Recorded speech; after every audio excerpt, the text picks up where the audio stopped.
칼빈의 신학을 계승하고 이어받은 청교도주의자들, 특별히 이 청교도적인 장로교 교인들을 중심으로 해서 영국 런던의 웨스트민스터 사원에서 1640개월 동안 여러 번 회의를 거치고 또 회의를 거치고 해서 장로교의 신앙 고백서인 웨스트민스터 신앙 고백서, 그리고 대요리 문답, 소요리 문답이라고 하는 그런 요리 문답서를 만들게 되었습니다.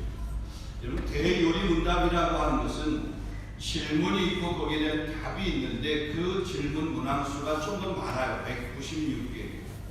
소요리 문답은 동일한 그런 질문이지만 조금 더 간추려서 109개의 질문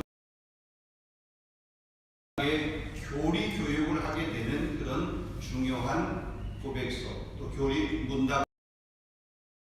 그 중에 이 소요리 문답 제1문에 보면 이런 질문과 그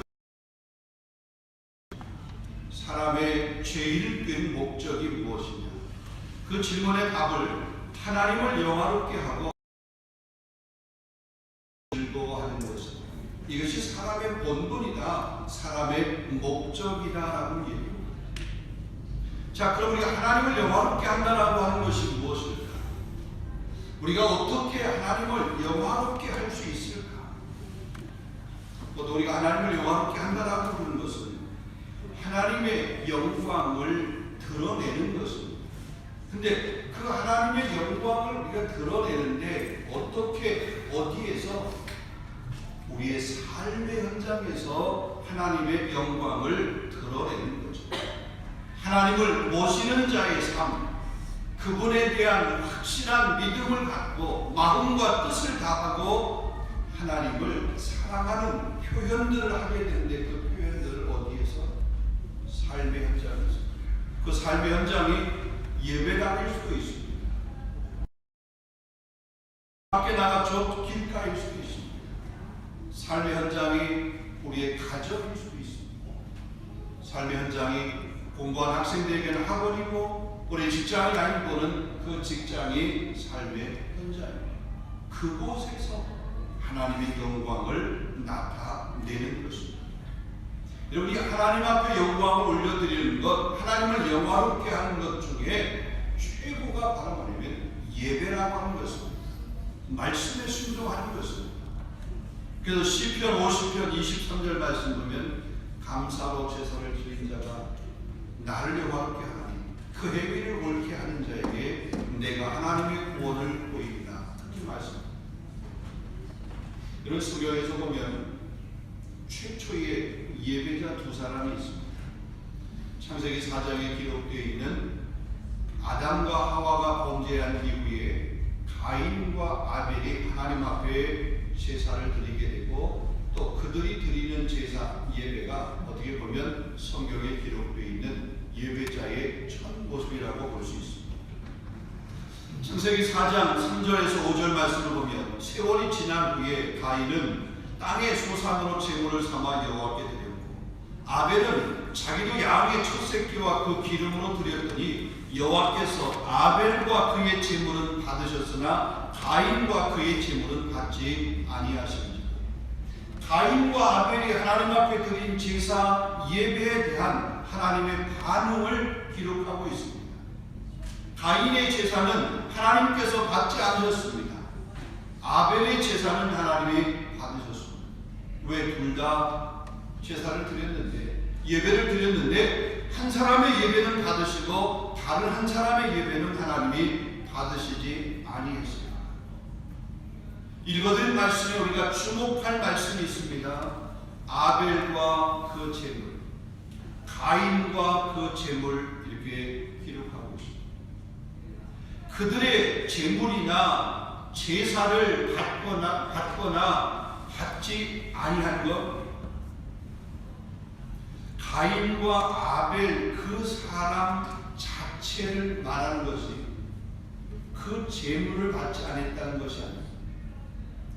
다른 말로 얘기하면 아벨이나 가인이라고 하는 사람 자체를 받거나 받지 아니했다는 겁니다. 그들이 드린 곡식을 혹은 양의 첫 새끼를 드린 그 제물의 문제가 아니라 가인이 문제고 아벨이 문제였던 거죠.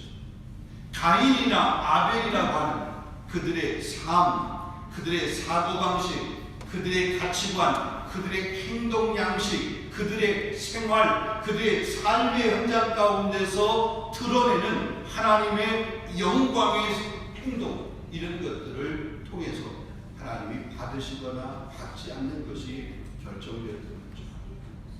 가인은 재물의 문제가 아니라 삶의 문제였기 때문에 하나님께서 그의 제사를 받지 않았습니다. 그러나 아벨은 그의 삶의 아름다움으로 그의 드려지는 재물 또한 하나님께서 그 제사와 함께 그 아벨과 함께 예배를 받으신 것입니다. 여러분, 이것이 무엇을 우리에게 보여주고 있습니다? 예배 의식, 때는 그 의식보다 말씀해주고 있습니다. 의식보다 삶이 중요하다는 것입니다. 화려하고 준비된 어떤 의식보다는 삶의 현장에서 우리가 어떻게 사는, 이러한 사실을 잘 설명해 주는 사건이 사무엘상 15장에도 기록이 되어 있습니다. 여러분, 사무엘상 15장에 보게 되면 선지자 사무엘이 사울 왕에게 하는 그런 말씀을 기록하고 있습니다. 책망의 내용을 이런 것입니다. 사울 왕이 거듭하여서 불순종의 길을 걸어가게 됩니다. 하나님께서 당신의 왕권을, 당신의 그 왕의 자리를 하나님께서 박탈할 것이다, 왕의 자리에서 내려오게 할 것이다 라고 그렇게 예언하는 거죠. 그렇게 경고를 하는 것입니다.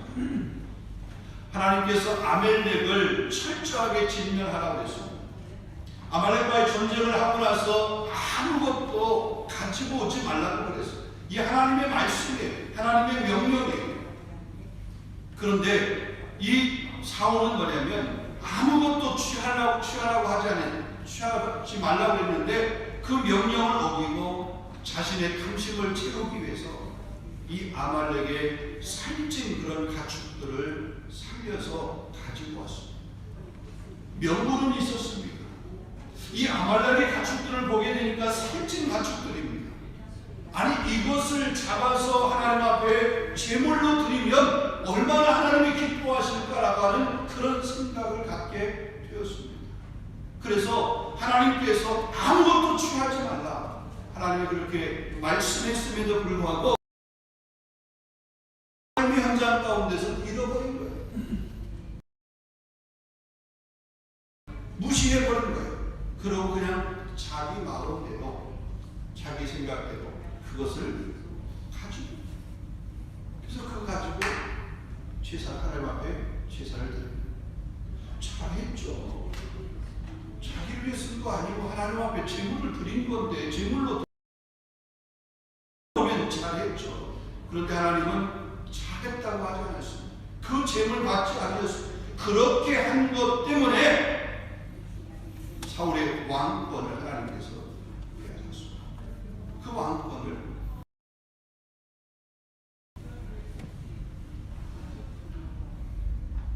사무엘이 책망합니다. 사무엘이 이르되 여호와께서 번제와 다른 제사를 그의 목소리를 청종하는 것을 좋아하신 같이 좋아하시겠느냐? 순종이 제사보다 낫고 듣는 것이 수양의 기름보다 나으니 이는 거역하는 것, 강구하는 것은 사실무사하게 절하는 죄와 같으며 왕이 여호와의 말씀을 버렸으므로 여호와께서도 왕을 버렸 자기 생각대로 하나님이 말씀하셨는데 그 말씀을 거역했다. 자기 방식을 갖추어서, 형식을 갖추어서 자기 뜻대로 자기 방식으로 하나님을 섬기고 제사하고 예배하다. 결국은 왕의 자리를 내어와야 되는 그런 신세가 되었다고 하는 사실. 여러분, 오늘 이 본문의 말씀, 이 미가서도 이런 동일한 의미의 말씀을 우리에게 전해주고 있습니다. 자, 미가 선지자는 하나님께 하나님께서 어떤 제물을 드리는 것이, 하나님께 어떤 제물을 드리는 것이 적절한가? 하나님께서 우리에게 원하시는 것이 무엇입니까? 하나님과 우리 사이에 진정한 사랑의 관계, 하나님과 우리 사이의 그 관계가 성립되기 위해서 어떤 삶이 우리 가운데 있어야 됩니다. 이런 부분들에 관해서 오늘 말씀하고 있습니다. 자, 첫 번째로 봅니다. 하나님이 우리에게 원하시는 것. 근데 그 하나님 우리에게 원하시는 것을 말씀하기 전에 하나님이 원하시지 않는 것에 대해서 먼저 지금 언급하고 있는 것을 보게 됩니다. 왜 이 미가 선지자가 하나님이 원하시는 것 이것을 먼저 얘기하지 않고 하나님이 원하시지 않는 것을 지금 먼저 언급하고 있을까? 그 당시 사람들이 하나님이 원하시지 않는 행동들을 하고 있었던 것을 지적하는, 먼저 그걸 지적하는 거죠. 이스라엘 백성들은 스스로를 선민이라고 생각을 했습니다. 그래서 선민의식을 가졌습니다. 자기들 나름대로는 하나님을 잘 섬긴다라고 그렇게 확신했습니다. 그래서 자기의 방식대로 잘 섬기고 있다. 또 우리가 드리는 이 방식이, 우리가 드리는 이 형식이 옳다라고 그렇게 생각을 하고 있었습니다. 본문 6절을 보겠습니다. 내가 무엇을 가지고 여호와 앞에 나아가며 높으신 하나님께 경배할까? 내가 번제물로 1년 된 송아지를 가지고 그 앞에 나아갈까? 여러분, 출애굽기 29장에 보면 하나님께 번제물로 드리는데 1년 된 숙송아지를 드리는 것, 이것을 율법에 규정하고 있습니다. 그러니까 이스라엘 백성들은 율법에 규정이 되어 있는 대로 가장 좋은, 가장 귀한 제물 1년 된 그 숙송아지, 이것을 지금 하나님 앞에 바쳤습니다. 근데 그들은 그렇게 1년 된 숙송아지 가장 좋은 제물로 구별되어 있는, 그렇게 율법에 규정한 그것을 바치는 일을 지금까지 해왔습니다. 근데 그것만 한 것이 아니라 여기 보면 그 1년 된 숙송아지 한 마리를 드리는 것 가지고는 좀 마음이 부족한 것 같아요. 그래서 어떤 열심까지 거기 있냐면 여기 보면 여호와께서 천천의 순양이나, 그러니까 1000마리의 순양, 한 마리가 아니라 1000마리의 순양을 드리는 것, 만만의 강물 같은 기름, 그러니까 수만의 그 강줄기를 채울 수 있는 올리브 기름, 이런 것들을 하나님이 기뻐하지 않을까? 그래서 한 마리를 드리는 것이 아니라 2마리, 3마리, 이렇게 무수히 많이 드리는 거예요. 수많은 양과 또 수많은 양의 그 기름을 제물로 바쳤다는 거예요. 왜? 많은 제물을 바치게 되면 그 많은 제물을 하나님이 곧 기뻐하실 것으로 생각을 했고, 그것이 하나님을 잘 섬기는 것이라고 그들은 생각을 했어요. 그것 가지고 부족한 것 같아서 더 드렸어요. 여러분, 그것뿐만이 아닙니다. 7절을 보겠습니다. 내 허물을 벗겨주시기를 빌면서 내 마다들이라도 바쳐야 합니다. 내 허물을 벗겨주기 위해서 자기 마다들, 자식까지 바치는, 내 지은 죄를 용서하여 주시기를 빌면서 내 몸의 열매를 주님께 바쳐야 됩니다. 내 몸의 열매가 뭐죠? 자식입니다. 이 자식까지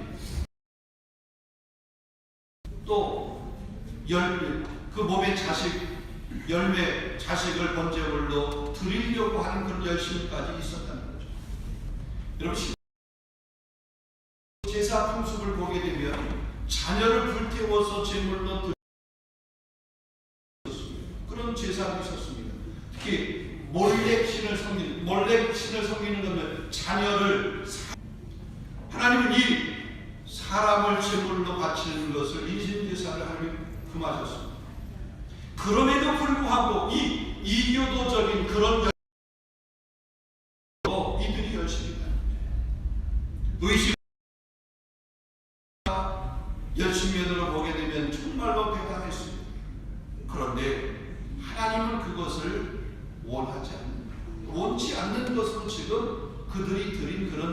예배 형태, 제사의 형태에 관해서 언급을 하고 있다는 거죠. 자, 그런데 이렇게 이교도적인 열심까지 가지고 있었던 그들, 천천의 순양이나 만만의 기름까지 드리려고 했던 그런 열정을 가지고 있었던 그들, 잡아서 드리려고 하는 이런 사람들의 일상의 삶의 모습은 어땠는가? 그들이 제사를 지내는 제사의 현장이 아니라 일상의 삶 가운데서 그들이 보여주었던 행동들은, 삶들은 무엇입니까? 여러분 읽지 않았습니다만 보면 10절에서 12절에 기록하고 있습니다. 악인의 집에는 아직도 불의한 재물이 있느냐? 축소시킨 가증한 에바가 있느냐? 내가 만일 부정한 저울을 썼거나 주머니에 거짓 저울추를 두었으면 깨끗하겠느냐? 그 부자들은 강포가 가득하였고 그 주민들은 거짓을 말하니 그 혀가 입에서 거짓된다. 여러분, 하나님은 그렇게 열심을 가지고 그렇게 많은 열심처럼 그보다 더한 열심을 통해서 하나님을 제사했던 그들 향해서 한마디로 규정합니다. 악인이라고 했습니다. 그들의 집을 악인의 집이라고 했습니다. 그들은 불의하게 재물을 모았습니다. 이 저울추를 속였습니다.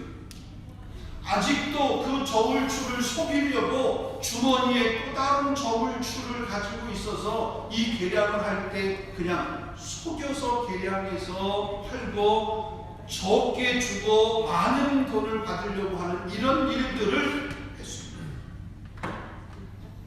축소시킨 가증한 에바, 이 에바라고 실제로 담아야 할 그런 양보다 적은 양을 담을 수 있도록 이렇게 속여서 만든 그런 그릇입니다.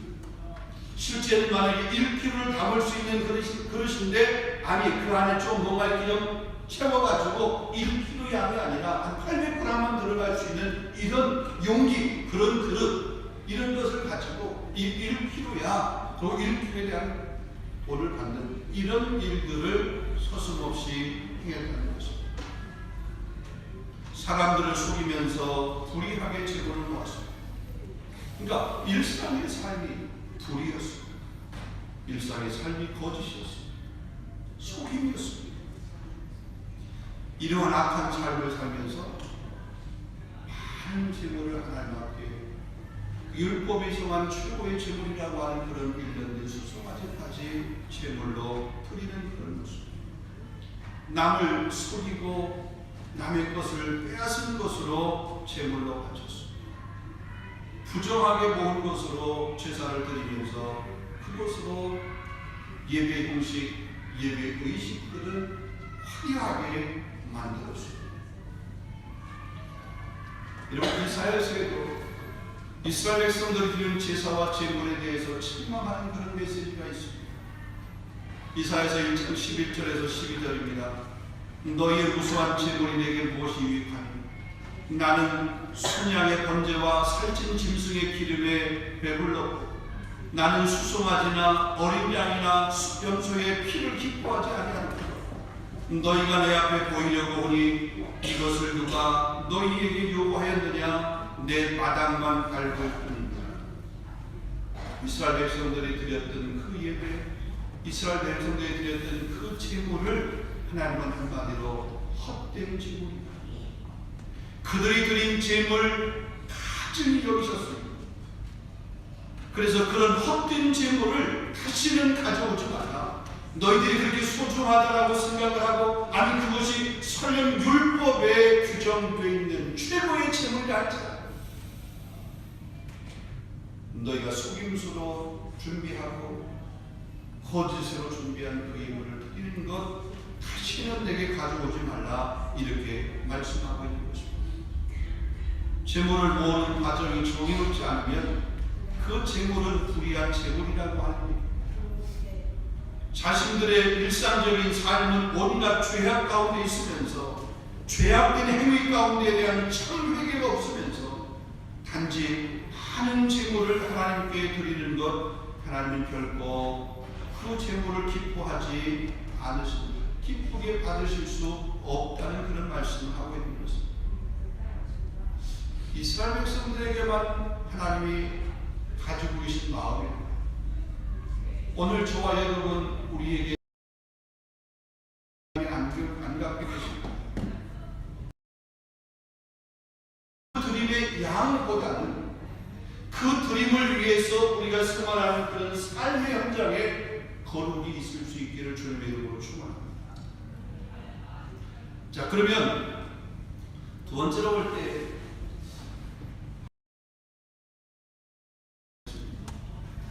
그럼 정말로 하나님이 원하시는 게 뭘까? 하나님이 우리에게 요구하시는 삶은 어떤 삶일까? 우리에게서 하나님이 정작 찾고 싶어 하시는 하나님의 그 마음은 무엇일까? 우리의 삶의 모습에서 우리가 나타내 보이기를 원하시는 우리의 삶의 열매, 하나님이 원하시는 그 삶의 열매가 무엇일까? 하나님 지금도 찾고 계시는데 우리에게서 무엇을 찾고 계시는가? 오늘 본문 말씀 8절을 보겠습니다. 사람아, 주께서 선한 것이 무엇임을 주께서 네게 보이셨나니 여호와께서 구하는 것은 오직 정의를 행하며 인자를 사랑하며 겸손하게 네 하나님과 동행하는 것이 아닙니다. 다시 한번 읽어드리겠습니다. 여호와께서 구하는 것은 오직 정의를 행하며 인자를 사랑하며 겸손하게 네 하나님과 동행하는 것이다. 세 가지입니다. 정의를 행하는 것입니다. 의롭게 행하는 것입니다. 재판 우리 가본 일들 없습니다만 우리 법원에 이렇게 가게 되면 어떤 조각상 이렇게 벽화들이 있느냐면 한 여인이 한 손에 저울추를 들고 있습니다. 또 다른 한 손에는 칼을 들고 있습니다. 그런데 눈은 이렇게 가리고 있습니다. 저울추를 들고 있습니다. 그런데 눈은 가리고 있습니다. 저울은 재판을 할 때 공정해야 된다고 하는 것. 칼이라고 하는 것은 판단하는 데 있어서 칼같이 그렇게 엄하게 해야 된다. 근데 눈은 가렸어요.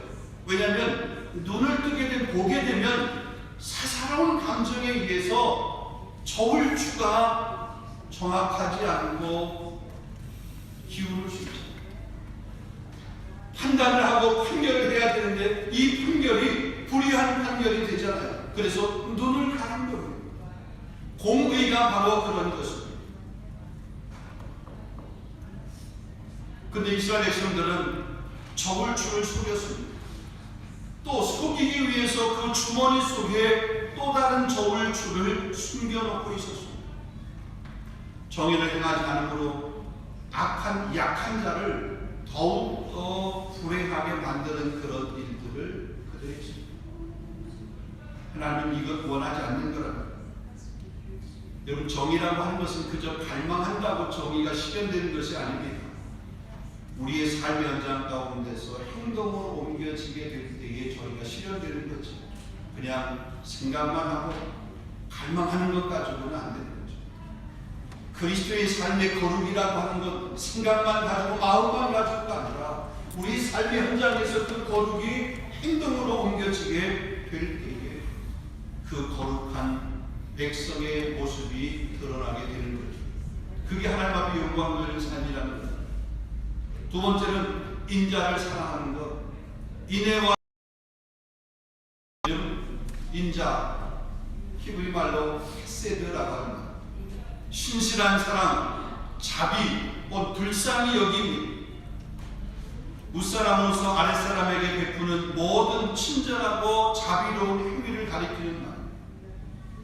근데 이 인자를 사랑한다라고 하는 것은 단지 다른 사람을 불쌍히 여기기를 힘쓰고 또 그러기 위해서 가만히 기다리고 있는 것이 아니라 그것을 실행하기 위해서 적극적으로 찾아 나서는 것을 말합니다. 다시 말하면 인자를 구체적으로 실천하기 위해서 행동으로 옮기는 그것을 말합니다. 근데 여러분, 이 인자를 행동으로 옮기려고 그러면 조금은 손해보는 일도 있습니다. 그렇지만 손해보는 일들이 있지만 그래도 그 인자를 행하는, 인자를 사랑하는, 인자를 실천하는, 인애와 자비를 실천하는 저와 여러분이 되어야 될 줄로 믿습니다. 마지막 세 번째입니다. 겸손히 하나님과 동행하는 것입니다. 한번 따라하겠습니다. 겸손히 하나님과 동행하는 것.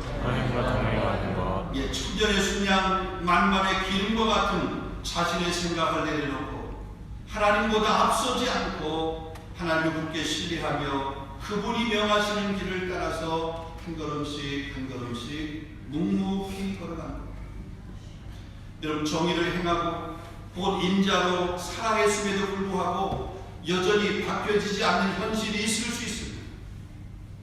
여전히 달라지지 않는 그런 상황들이 나와 다른 사람과의 관계 가운데 있을 수 있습니다.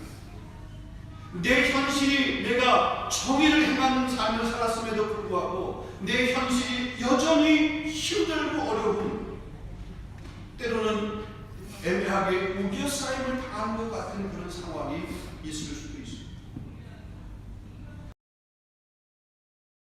그럴 때에도 겸손하게 하나님과 동행하는 삶, 그것을 하나님이 원하시는 거죠.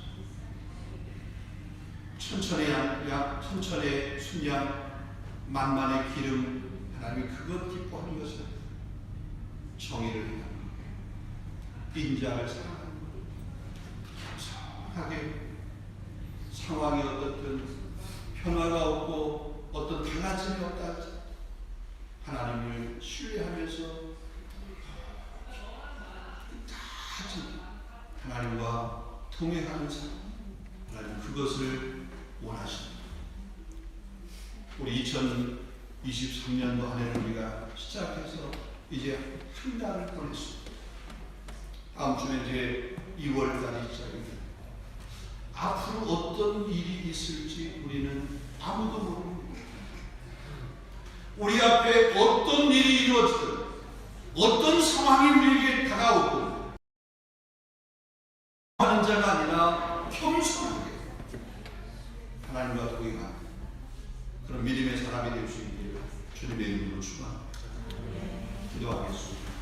거룩하신 아버지 하나님, 오늘 귀한 말씀을 주시고 특별히 2023년도를 시작하면서 1월 이 한 달을 우리가 보내면서 하나님이 정말로 기뻐하시는 것이 무엇이고 하나님 우리의 삶을 통해서 원하시는 열매가 무엇인지 오늘 다시 한번 귀한 말씀을 통해서 우리에게 깨닫게 해주시고 또 그 열매를 맺어가는 삶을 결단할 수 있도록 인도하시는 하나님 참 감사합니다. 하나님, 우리의 삶에 정의를 행할 수 있는, 우리 삶에 인자를 사랑할 수 있는, 우리의 삶에서 겸손하게 하나님과만 온전히 동행할 수 있는 삶의 모습이 될 수 있도록 인도하여 주시옵소서. 때로 우리가 화려한 것, 어떤 형식적인 아름다운 것, 그런 것이 우리 가운데 없다 할지라도, 아니 우리가 하나님 앞에 드릴 수 있는 최고의 예물, 순양과 같은 수송아지와 같은 그런 예물을 우리가 설령 드리지 못한다 할지라도 우리 삶에서는 그래서 하나님의 영광을 드러낼 수 있는 그런 삶이 되어지도록 하나님 축복하여 주시옵소서. 그런 사람들을 통해서 이 땅 가운데 하나님 나라가 임하게 되는 줄로 믿습니다. 우리 3일의 귀한 권속들을 통해서 하나님 저들의 삶의 현장이 하나님 나라가 임하는 현장이 될 수 있도록 믿지 않는 사람들이 우리의 삶을 보면서 하나님을 믿어갈 수 있는 그런 복음의 아름다운 역사가 나타날 수 있도록 인도하여 주시옵소서. 예수 그리스도의 이름으로 감사하며 기도하옵나이다.